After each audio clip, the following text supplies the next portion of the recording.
Construimos comunidad. Buscamos la verdad siempre. Y arranca el conversatorio de miércoles. Lo tengo ya aquí a mi siniestra, al señor Vudú. Lo tengo también a Marquito Cittadini. A mi derecha tengo al invitado de la jornada. Es nada más y nada menos que Ricardo Rajendorfer, alias Patán. Está bien, ¿no? Así es, bien, así es. Alias Patán. Viejo y queridísimo periodista y además un gran intelectual. Un gran intelectual. Yo disfruto mucho leyendo y sobre todo escuchando a Patán. Bueno, las dos cosas. Cuando lees y cuando hablas. Las dos cosas, cuando escribís y cuando hablas. También lo tenemos al señor Artemio López, que hoy se suma al conversatorio como todos los miércoles. Y si les parece, arrancamos con esta noticia, digamos, ¿no? Hoy se dio inicio al juicio oral que va a exponer, si se quiere, lo que ha sido la pista de los copitos, las pruebas reunidas, las evidencias.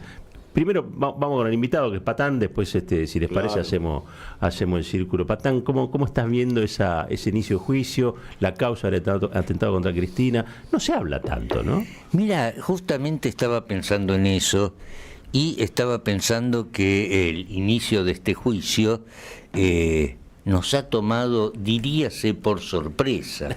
La misma sensación. Diríase por sorpresa porque, por empezar, ese suceso tan grave, gravísimo, que ocurrió hace exactamente, en septiembre va a ser 2 años, es como si hubiese transcurrido hace un siglo. Efectivamente, como vos dijiste, es una cosa que prácticamente se ha olvidado, como se ha olvidado en el expediente todas sus implicaciones. Recién cuando desde Comodoro Pi nos informaban cómo iba a ser la primera audiencia y quiénes son los acusados,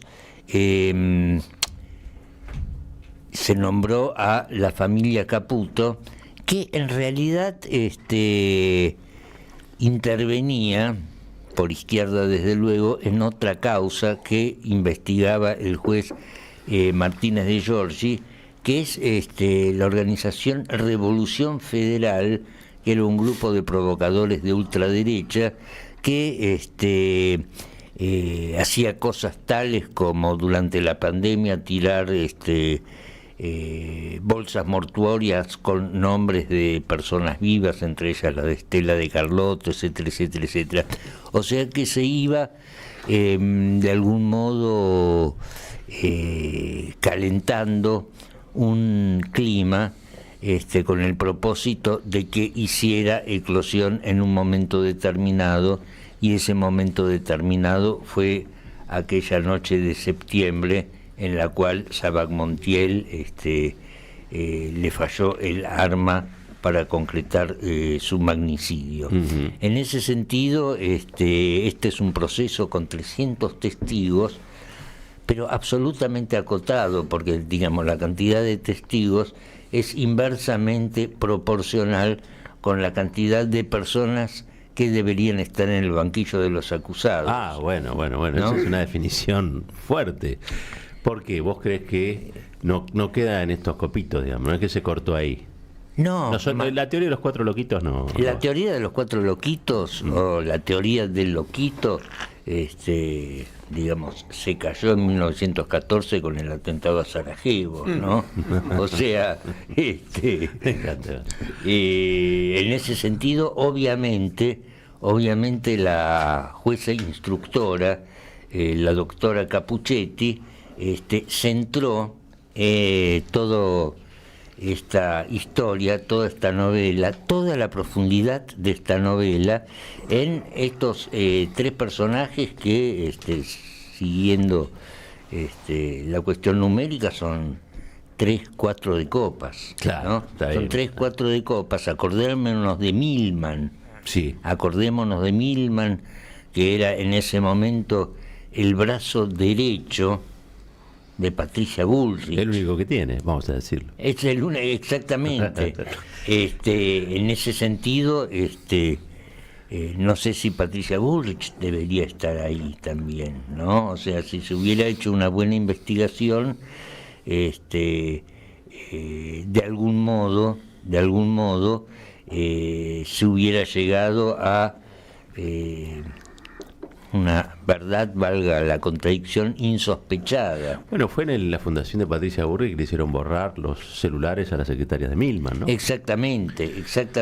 Pequeño detalle, ¿no? Exacto. Autoimplicante. Exacto. Sí. A lo cual se suma la familia Caputo, a lo cual se suma un montón de hechos y circunstancias. La vecina del piso de arriba de Qué personaje. Tesano Pintos, ¿no? Desde donde se monitoreaba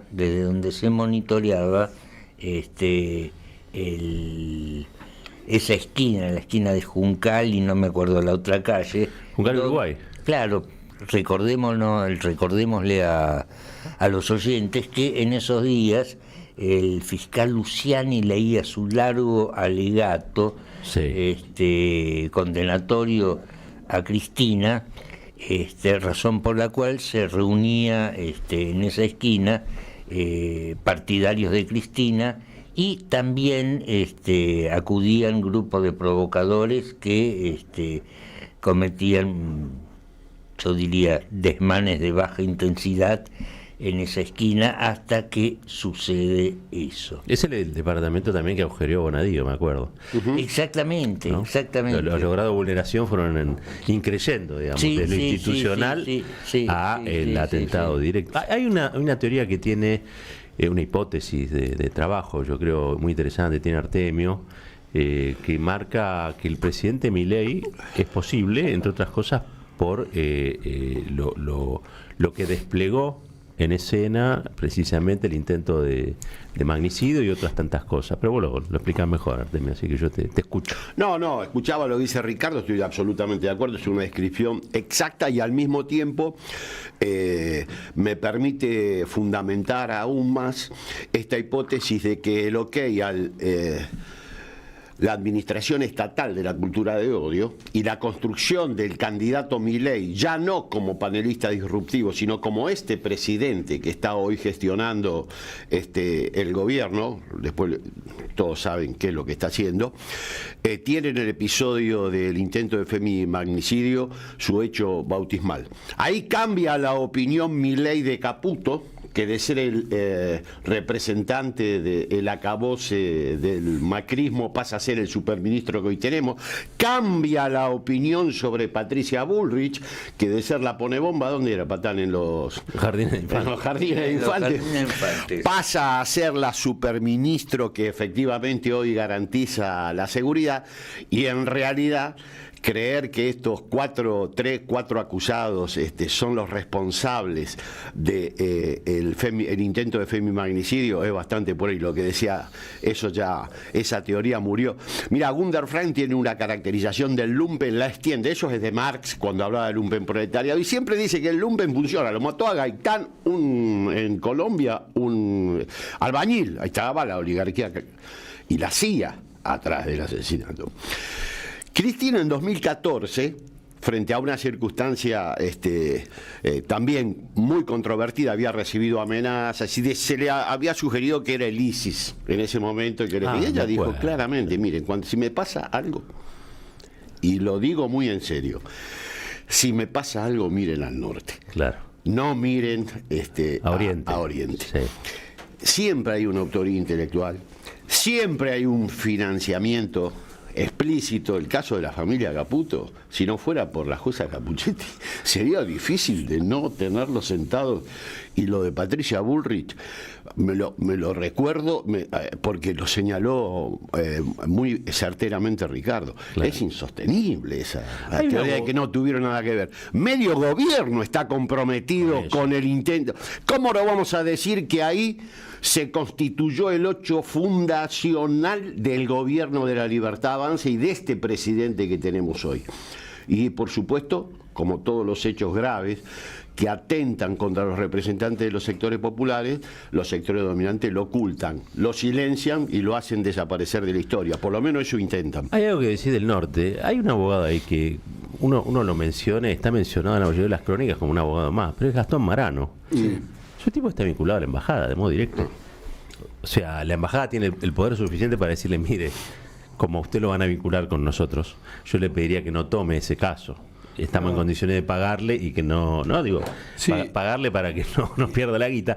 Pero no, lo deja, me parece que está adrede puesto ahí para firmar, ¿no? Algo, y no algo está derecho. vinculado solo a la embajada, también está vinculado a Ignacio Torres, el gobernador. Gastón Marón, porque era asesor. Era asesor de Ignacio Torres cuando él era senador, hoy gobernador de la provincia de Chubut, de estrechísima relación con Mauricio Macri. Bueno, va y viene, pero quiero decir, muy patrocinado en determinado momento por Mauricio Macri. Me parece que no es menor, porque es interesante lo que dice Artemio del hecho bautismal o fundacional, pero como en cualquier bautismo o en cualquier fundación, la cosa viene de antes, se viene construyendo desde antes, siempre sucede. Así es.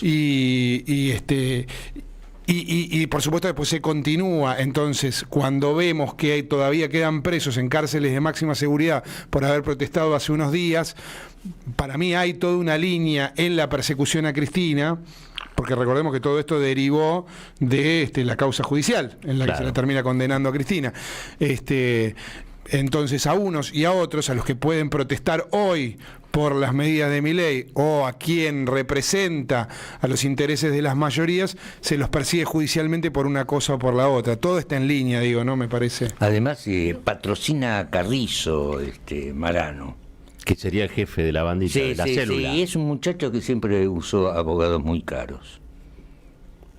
Todos los caminos conducen a que esa hipótesis puede ser mucho más que una hipótesis. Claro. Me parece una mirada con la que hay que contar para poder explicar una parte de la historia reciente. La primera versión la van a dar a un canal que es una empresa estadounidense, ¿no? Exacto. Telefe. Es la primera. Los copitos se hacen, entre comillas, más o menos público en Crónica, ¿se acuerdan ustedes? Pero cuando ya están implicados, van a proclamar su inocencia a Telefe. Sí. No es fácil acceder a la primera mañana de Telefe. De todas maneras, este juicio, especialmente por su duración, especialmente por la cantidad de testigos que se van a sentar en la sala AMIA, casi una paradoja que esa sala se llama así porque, digamos, la causa AMIA fue un monumento al encubrimiento. Totalmente. Pero, digamos, de todos modos va a ser interesante porque todo juicio no es sino más allá de su poder para sentenciar o para absolver, no es sino un acto simbólico donde no solo tiene importancia lo que se prueba, sino también lo que no se prueba, es decir, lo que se oculta. Es una representación teatral en la que de algún modo se le cae la máscara a todos sus protagonistas. Y eso, digamos, no va a dejar de ser interesante. Yo creo, Roberto, que para entender la coyuntura hay que escapar de las explicaciones coyunturales. A ver. Y en este caso, abonar a lo que viene desplegando Patán y Artemio, de que el sistema llamado sistema judicial, el sistema de administración de leyes en Argentina, está más orientado a ocultar que a despejar la verdad. A encubrir, digamos.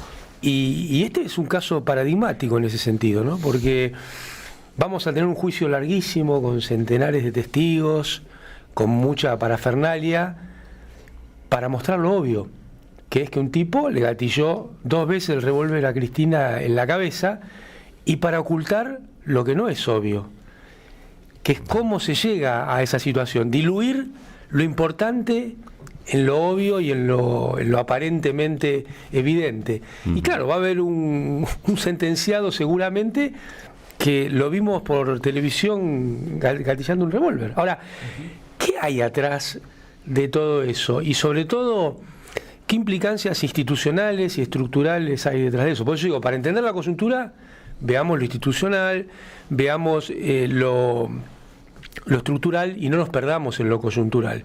Lo coyuntural son los copitos, los lumpen, lo coyuntural es la situación que había generado el alegato del fiscal ese contra Cristina. Luciano. Ahora, sí. Claro, es mucho más estructural que eso, la nota de Milman pidiendo custodia para Cristina, avisando lo que iba a pasar, ¿no? Lo hizo explícito. Entonces me parece que este juicio tiende a que los copitos tapen el bosque, para decirlo de alguna manera, y ahí es donde creo que los que queremos reflexionar alrededor de la Argentina, seguramente en alguna parte vas a volver sobre la ley bases, hagamos una explicación más estructural, que tenga más sentido. Lo otro no hace sentido, lo otro hace hojarasca y oculta el sentido. Entonces, este es un juicio oral que se pone en funcionamiento para tapar lo que realmente sucedió.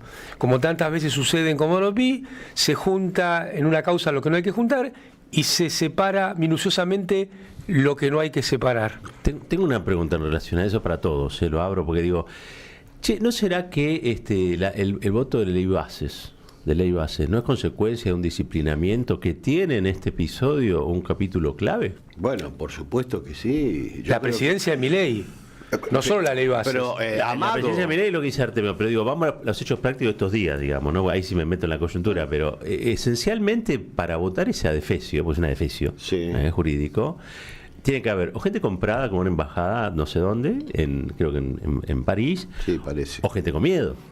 Claro. Que diga, me conviene más votar esta porquería que enfrentarme, porque mirá lo que le pasó a Y Cristina. con intereses, pero sí, ¿no? Yo creo que este hecho marca claramente y yo creo, lo escuchaba a Ricardo en una radio colega, Decir la radio. No, sí, la radio El Destape, estuvo Ricardo, lo sigo y él hablaba de algo que me parece sustancial para tratar acá, que es el cambio del paradigma represivo. A ver.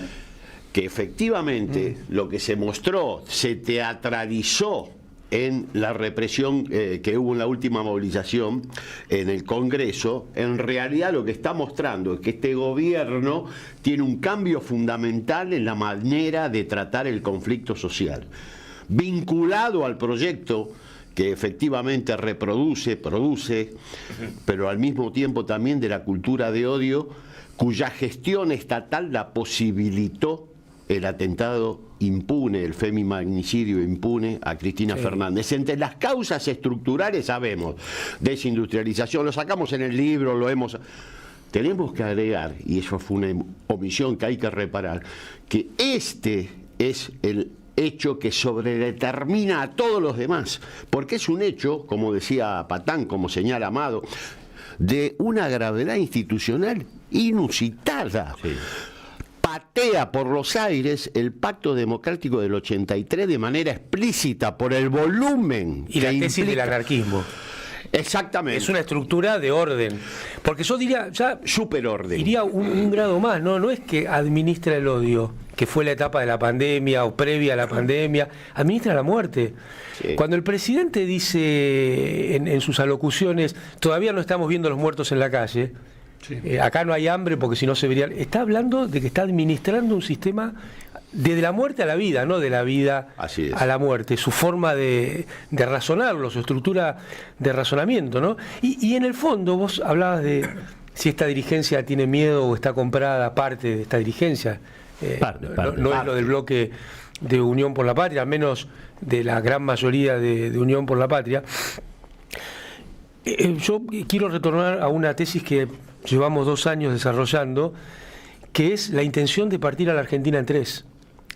Que sonaba, a algunos les podía sonar delirante hace 2-3 años, nosotros empezamos con esto en el gobierno de Macri, hoy me parece que a las claras se ve, y esta ley bases es simplemente un eslabón más en esa cadena.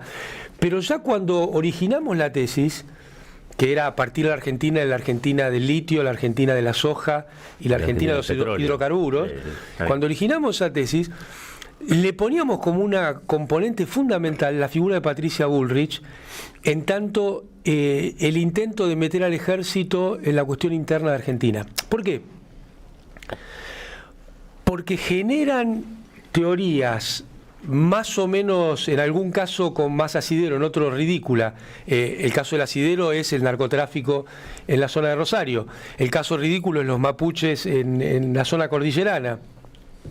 Esa tesis parecía que estaba desplegada para generar algún marco de orden o de combate a alguna cuestión de seguridad. Y en realidad nosotros decíamos desde el comienzo que esa posición de Patricia Bullrich tiene que ver con generar paraísos extractivos dentro de la Argentina custodiados por el ejército. Eso está ahora. No es caso, bueno, pero Resolución 499 barra 2024. Por eso, unidad, si vos unidad buscás, de seguridad productiva. Total. si vos buscás en la radio, nosotros hace 3 años que estamos desarrollando esto. ¿Por qué? Sí. Porque estábamos diciendo, van a generar una normativa que ya está, que es la ley, el RIG y todo eso, para la extracción, pero eso va a requerir que haya una sobredeterminación del aparato represivo para que no haya protestas y para custodiar al capital. Entonces, no es casualidad que en los focos extractivistas te pretendan poner las Fuerzas Armadas dentro de la Argentina, lo cual es un avance en la macro tesis que nosotros tenemos, que es la dictadura del capital. Acá hay todo un entramado de También leyes. el proletariado, la del capital. Está bien. Un entramado de leyes, un entramado de doctrinas, un entramado de organismos multilaterales que ponen el capital por encima de la vida de las personas. Claro, pero además solo la dictadura del capital y un mega estado como es el que lleva adelante Milei es capaz de producir un retroceso distributivo en 3 meses Del tamaño del que... de 16 años y dice que no hay estado. Nunca hubo tanto estado para al reprimir. servicio del bloque en el poder. Ahora, Esa es la gran discusión. Porque acá hay algo que es interesante que lo dijimos bien, al pasar está bien. y que yo lo charlaba el sábado con Patán cuando le hacía una nota, y es que vos decías algo del terrorismo de estado de baja intensidad. Digo, por todo lo que venimos hablando, me parece que ahí se entiende cuando vos decís eso, ¿no?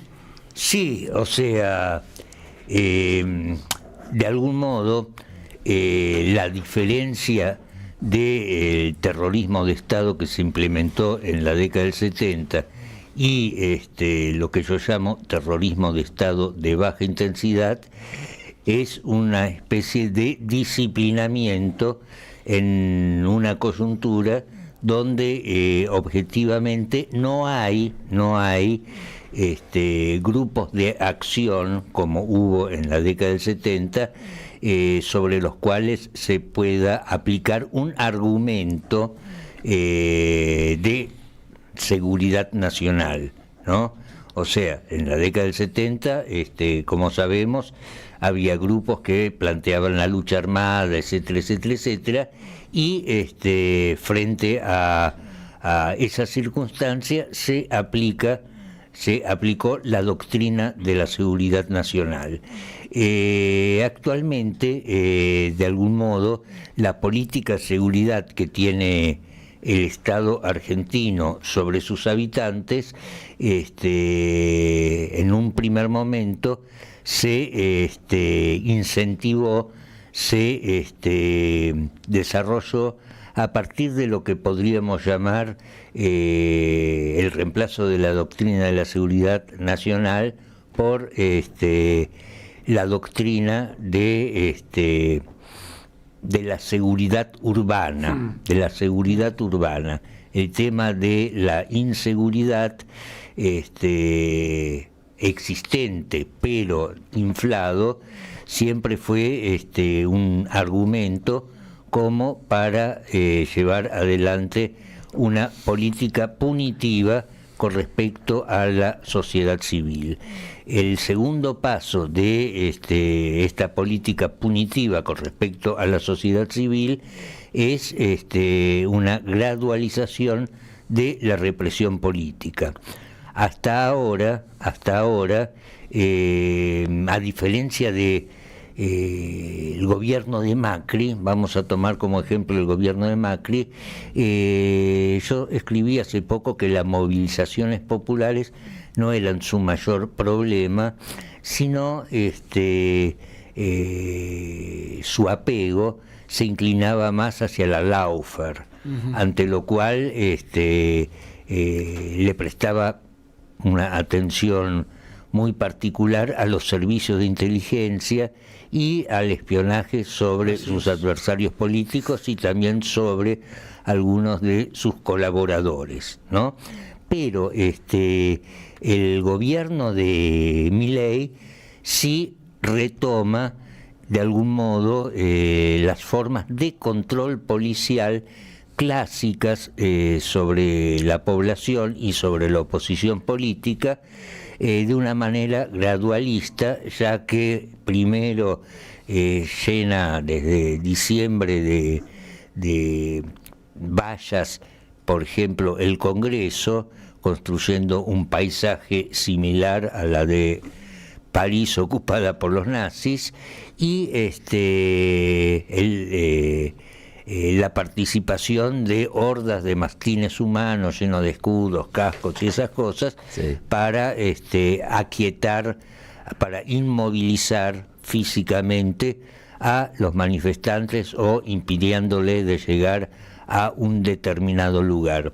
Bueno, el 12 de junio da un salto cualitativo al introducir con forceps, desde luego, la figura de subversión. Incluso Patricia Bullrich, en su desmesura, hasta habló de un golpe de Estado moderno, ¿no? Sí. Para que un ser tan oportuno como siempre, Carlos Stornelli, utilizara esa figura penal y les tirara a los tipos que cayeron por filmar la manifestación o por saltar una valla, les tirara el código penal por la cabeza, a cada uno les tiró 15 causas de imposición de ideas por afuera, unas cosas absolutamente, no solo delirantes, sino absolutamente kafkiana, con lo cual en la actualidad, o sea, hoy es 25, 26, sí, 12 días después, aún hay 5 presos políticos en Argentina. Increíble. Son los primeros 5 presos políticos que hay después de 40 años. Macri, ¿no? ¿Cómo? Además de los que quedan todavía de Macri. Además de los que quedan todavía de Macri. Tenemos el caso de Milagro Sala. Exactamente. Te escuchaba, Patón, y lo que surge es que hay un refinamiento. Es mucho más transparente la visión de Walsh de la dictadura en esta situación actual, pero es la misma. El objetivo es la miseria planificada. Exacto. Y aparecen distintos formatos de apropiación del aparato del Estado por la clase dominante para ir contra todo esto. Pero en esta situación actual, pensaba en el 1984 de Orwell, ¿no? El 1% era el partido interno, que eran los que mandaban, el 15% sería el aparato de funcionamiento del Estado, el partido externo, y después el resto. El Congreso vallado es una imagen feudal. Totalmente. Tanto que gustan hablar de feudal. Sí. Intramuros suceden cosas que destruyen a los que están extramuros. Por eso insisto yo con lo de la dictadura del capital. Se están haciendo leyes dictadas por el capital. Ese es lo que está sucediendo. Claro. Bueno, literalmente ha sido redactado. En este caso es clarísimo. Tal cual. Pero pasa mucho y mucho tiempo, ¿no? Y una estrategia discursiva que usan propios y extraños, que coinciden en parte o en totalidad con este proyecto, es la romantización de la figura de este presidente. Claro. Lo que lo rodea. El loquito. Patricia es Pato, lo decía Marta Dillon. Caputo es Toto. El presidente es un rockstar, perdón, Amado. Es un... Perdón, los rockstar. Tenemos streamers que tienen como socio a uno de los ejes centrales de la comunicación mileísta, como este Gordo Dan, no sé si vos tenés algo hecho, que tiene, entre otras cosas, como propuesta, no tiene las 20 verdades, las 4 o 5 verdades del Gordo Dan. Quiero palos, quiero fuego, quiero sangre, quiero venganza, quiero muerte. Mirá vos. Ese es un socio. Pero viste que uno de nosotros venimos diciendo lo de la muerte. Tenemos que ir a hacer Exactamente, siempre tandita. refieren a la muerte. Oh. Además eso lo que se tutea a la muerte. Sí, se la sí. trata por el sobrenombre, como bien decía Artemio, para Eso es de Marta Dillon, que lo señaló muy bien. Muy bueno lo de Marta, sí. Muy bueno. Muy bueno. Nos tenemos que ir a una tandita. Esto está mejor que nunca. Nos vamos a una tandita muy breve. Cuando regresamos, sigue conversatoria de miércoles. Hoy está Patán Rajendor, fue un Artemio, Amado, Marquitos, y seguimos hasta las 9. Así que breve tanda para cambiar el agua del termo. Ya venimos, dale. En épocas donde se premia el... Somos Radio AM530. Construimos comunidad. Buscamos la verdad. Siempre.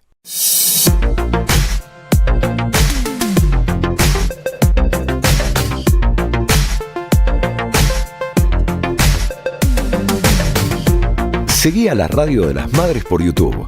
Activa las notificaciones, dale like y suscríbete a nuestro canal. Somos Radio AM530. Construimos comunidad. Buscamos la verdad siempre.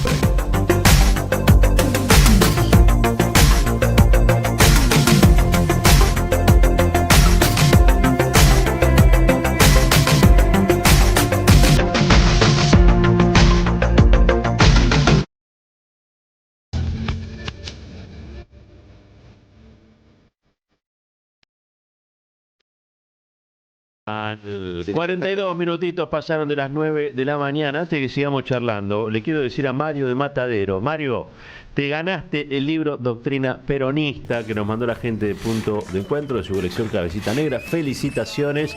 Sí, la producción se va a poner ¿Podés en agregar contacto que Nueva con vos. Chicago está tercero ya? ¿Qué tiene que ver Nueva Ya Chicago? estás hablando Habría de que hacer una Matadero, suelta. no podés no hablar de Una suelta de esos Hablemos de libros, ¿no? Borro. No. Hablemos de la toma del frigorífico. Hablemos de cosas. ¿Cómo vamos a estar hablando? El Es una helicóptero omisión de que Milton vos ya Friedman, en vez de delata billetes, que una tire la doctrina peronista. Che, yo quiero tirar acá una bomba, a ver si... Claro, porque todo esto que pasó y que nosotros describimos que le sucedió a Cristina, digamos, ¿no? Y el origen de la violencia, etcétera, etcétera, pasó con un gobierno peronista. Claro. El presidente era un peronista cuando Sí. pasó esto. Bueno, Horacio González la fuerza tiene de una seguridad la descripción. manejabas vos. Horacio decía ¿Qué? que el peronismo había sido fundado por un líder cuyos enunciados eran todos reversibles. Con lo cual habilita la discusión acerca de el peronismo y sus diversos sentidos. Por lo tanto, acabamos de sortear doctrina peronista, Artemio, no me pinches. bueno, está bien, pero más allá de la doctrina, el peronismo tuvo prácticas bastante divergentes. La situación de Estuvo hoy- Menem, pero también estuvo Néstor. Estuvo el general Perón y también Bandor. pero también estuvo Bandor, estuvo la política de Helvar y el general Perón con el pacto social, pero también estuvo el Cavallo. Rodrigazo. O sea, el peronismo es una diversidad de miradas que hay que atender. O sea, no me corres diciendo que fue un gobierno peronista, porque yo al peronismo siempre lo entendí como un escenario de final abierto. No, pero Lo para decía sacar- Kuhn, no yo, que no tiene ninguna peronismo importancia lo en que final diga yo. abierto. Para sacar etiquetas, la situación actual es impensada sin el gobierno de Alberto Fernández. Mirá, dos de vos la aplicás las toda también, Amado. pero dos de las cosas más estructurales de Argentina, en campos aparentemente diversos, se consolidaron en el gobierno de Alberto Fernández. El tema de la deuda, Sí.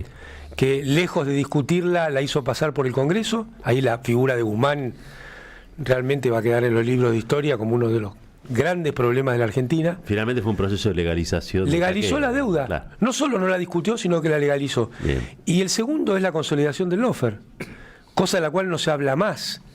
Hasta la Corte, esta Corte, te dijo que había jueces mal puestos. Bueno, 4 años de gobierno de Alberto Fernández y ni siquiera los que la Corte te dijo que estaban mal puestos los movió. Ni que hablar del procurador interino Casal. vitalicio. Un caso raro de algo que es vitalicio e interino a la vez. Pero entonces, dos políticas estructurales de la Argentina. El tema del endeudamiento, está claro que de Rivadavia a la fecha ha condicionado la vida y la distribución del ingreso en la Argentina. Totalmente, Y el sí. tema de la aplicación del sistema de leyes a través de sus cuadros, son dos políticas que Macri puso le dio una aceleración grande al endeudamiento y al lawfare, y Alberto Fernández consolidó. ¿Y el tema medios?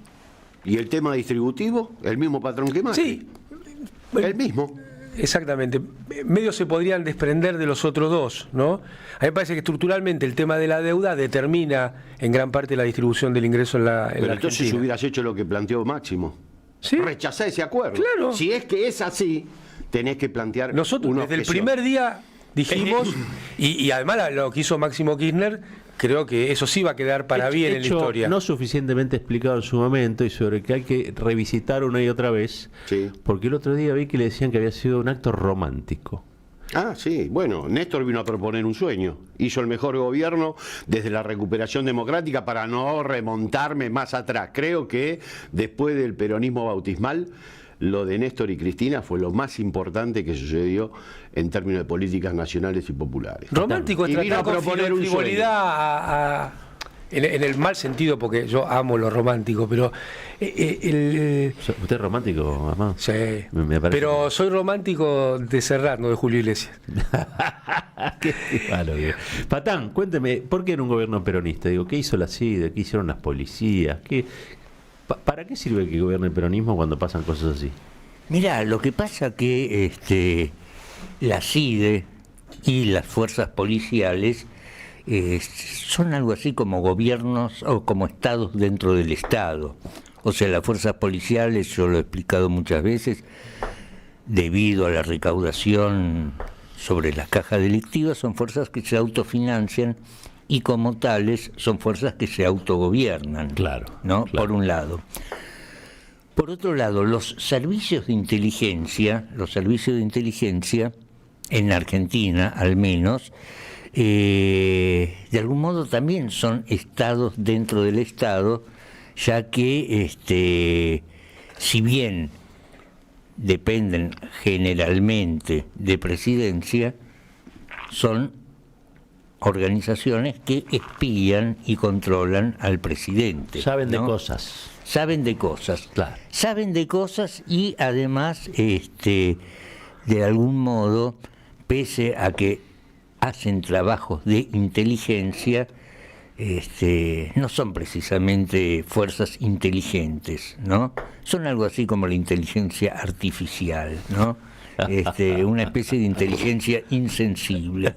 Fíjate vos, te voy a dar un ejemplo. Volviendo al caso AMIA, en la investigación del caso AMIA se dirimió de algún modo una grave interna que había dentro de la CIDE entre dos grupos, uno que se llamaba Sala Patria, que es el que organiza todo el encubrimiento metiendo en cana a los policías de la bonaerense, quienes, digamos, no eran...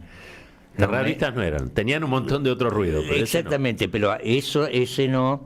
Y versus el grupo Estados Unidos, se llamaba así, no por el país, sino porque tenían una cueva en esa calle, dirigida por Antonio Horacio Stiuso. El espía más famoso del mundo. La caída de la pista policial, de algún modo, lanza al estrellato a la pista, al grupo Estados Unidos, consolida el poder de Stiuso, con lo que se, repito, consolida otra pista tan incomprobable como la pista policial, que es la iraní. Claro. Pero fíjate vos, digamos, y a esto voy, los efectos históricos que tiene eso sobre el país.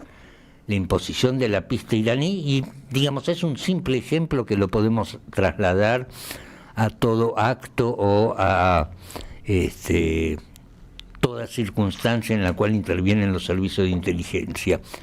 La pista iraní torció la realidad con sucesos tales como la denuncia por el memorándum por Irán, como por ejemplo la injusta y aberrante muerte a la cual Héctor Timerman se vio se podría Empujado. decir, Una víctima. empujado, una víctima, Sí, sí, todo. porque no le dejan hacer su tratamiento oncológico en los Estados Unidos o debidamente, y después el suicidio, y digo bien suicidio, de Alberto Nisman.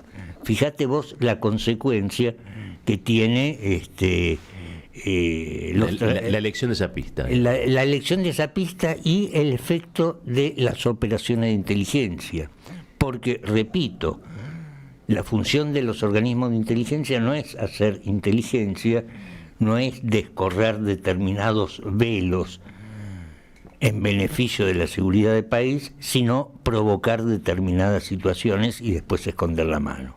Bien.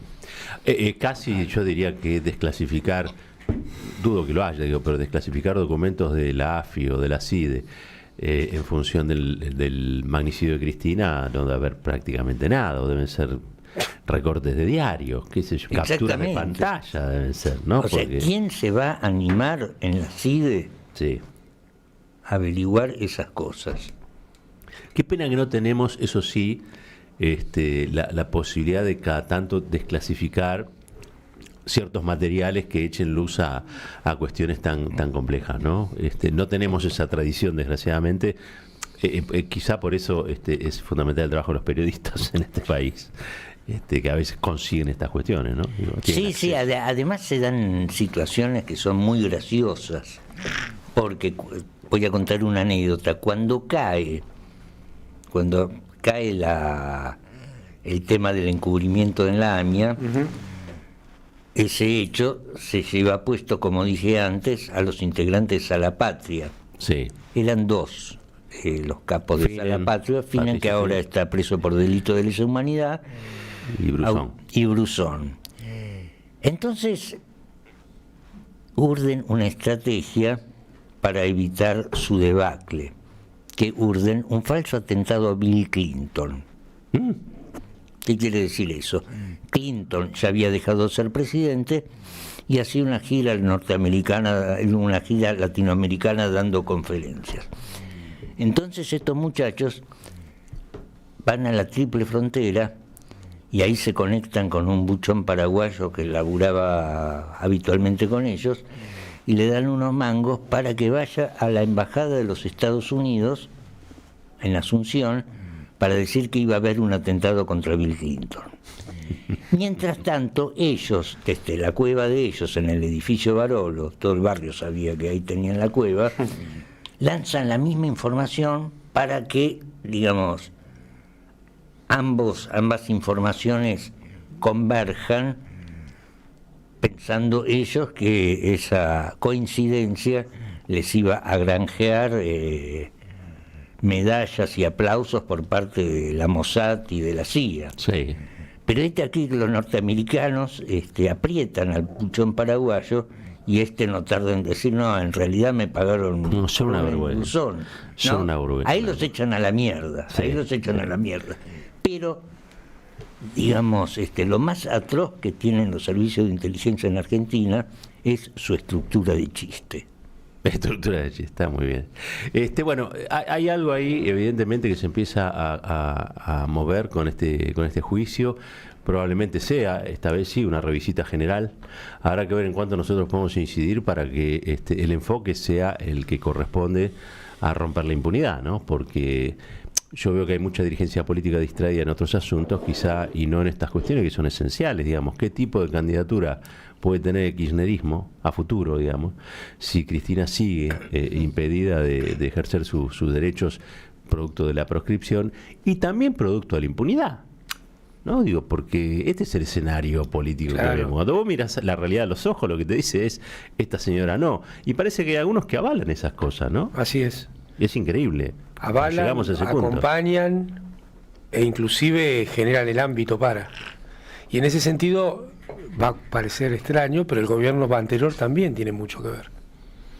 ¿No? Te van a decir, pobre Alberto, te van a decir. No, pero los nombres propios son irrelevantes, o no.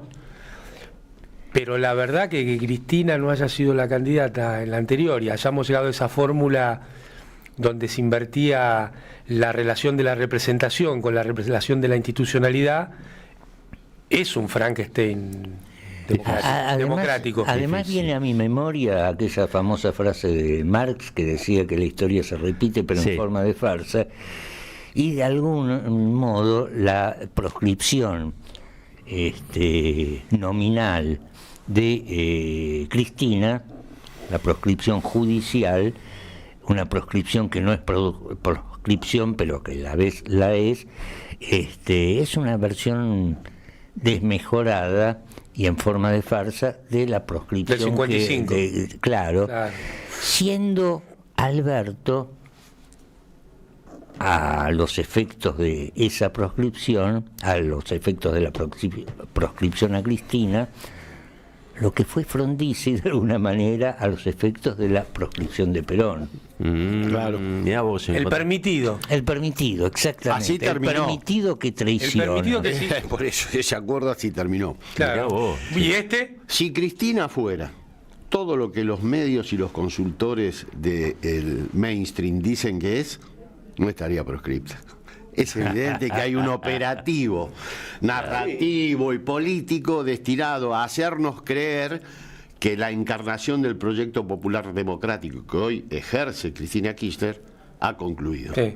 Esa es la gran pelea. Y yo te agregaría que ese sistema empezó en el 2008. Y es probable. No empezó antes de ayer. Mirá vos, vía Lawfare, no, digo muchas veces, Sí, pero... incluida la salida de Alberto Fernández Del gobierno. Del gobierno. Qué rotonda, ¿eh? Qué rotonda nos puso de vuelta ese presidente. Y ahora los números más o menos son parecidos a una rotonda anterior en la ruta, ¿no? Que son 2001. Digo, cuando uno mira... Los números del socioeconómico. Sí, claro. Sí, Alberto nos llevó al 2008, o al 2007, 2008. Sí, ahora además estamos... con el agravante de que no solo en Argentina, sino a nivel mundial... Sí. Y eso tal vez tenga que ver también con el hecho de que el mundo se haya convertido en una enorme república del Weimar. Existe una nueva reconfiguración de las clases sociales. Es una cosa que mejor que yo la podría explicar un economista, pero digamos el hecho de que un porcentaje mayoritario del campo popular dependa de trabajos informales y no del trabajo asalariado, hace que la condición, entre comillas, revolucionaria de la clase obrera o de la clase trabajadora sea discutible. Por eso, disminuida, Batán, estamos en la dictadura del capital, esa es la Exacto. reconfiguración. Sí. Y yo te agregaría que hay que tener en claro que el capitalismo no es un sistema de producción de bienes y servicios. El capitalismo es un sistema de producción y reproducción de relaciones entre las personas, de las relaciones sociales. Me estás abriendo la mesa de vuelta. Ahí nos está estamos yendo. lo que hay que prestar atención. Bueno, mi método no parte del hombre, sino del periodo socioeconómico dado, de las relaciones sociales de producción, es una frase del general Perón. Mirá o vos. de Marx. No me acuerdo, pero más o menos confluyen. Está muy bien.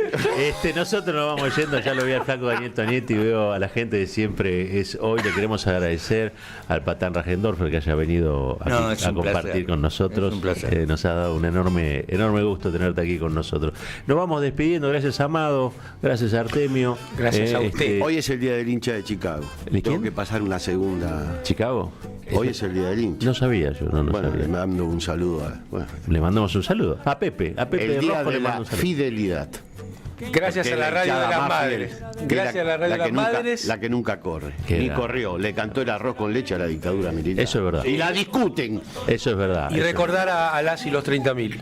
Hoy también. como siempre. Ah, Che, sí. Nos vamos despidiendo. Hasta mañana y como siempre decimos al final, sigan con toda la programación de la M530. Que no se corte. ¡Chao! Devuelvan el mar, el monte, el pan y la paz.